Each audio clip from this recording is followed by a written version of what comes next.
वहीं income tax bar association Bareilly द्वारा आयोजित सेमिनार में बोलते हुए दिल्ली से आए सीए कपिल जैन ने कहा कि जीएसटी की रिटर्न भरते समय सारी सावधानी बरतनी चाहिए, क्योंकि आपकी एक छोटी सी गलती आपका बड़ा नुकसान कर सकती है।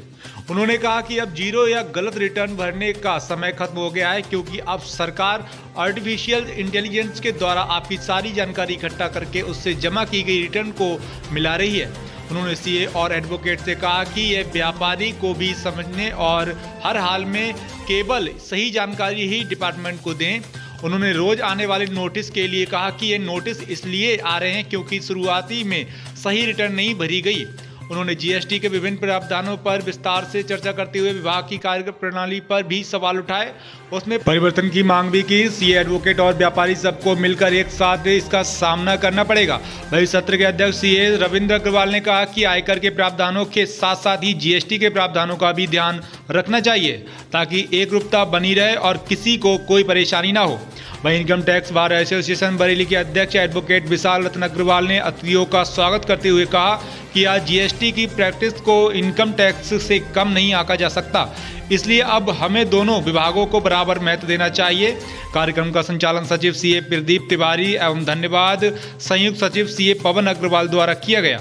कार्यक्रम में बरेली, बदायूं, पीलीभीत एवं शाहजहांपुर के सीए एवं एडवोकेट उपस्थित रहे। कार्यक्रम को सफल बनाने के लिए सीए मनोज मंगल, सीए संजय अग्रवाल, सीए रितेश अग्रवाल, अतुल अग्रवाल, अखिल रस्तोगी, राजेश कुमार, रमन बजाज, विवेक तायल, रामानुज दीक्षित, शरद शर्मा आदि का विशेष योगदान रहा। पता चले कब पे रोटी देंगे आ जाए मेरे को। वीडियो वाले का रिप्लाई दे रखा ना आपने।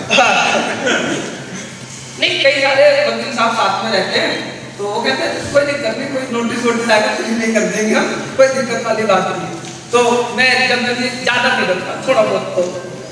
तो अब हुआ क्या, आधे से ज्यादा नोटिस के अंदर ये जो अमाउंट आपको दिखाते हैं वो बहुत ज्यादा, वो कई कारणों से गलत अमाउंट आपको शो।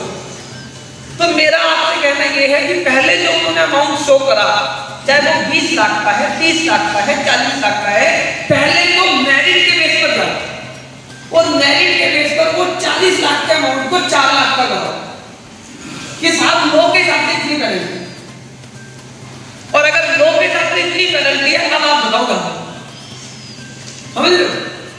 अगर आपने पहले ही 40 एडमिट कर लिए तो आपके लिए सर वो कैसे।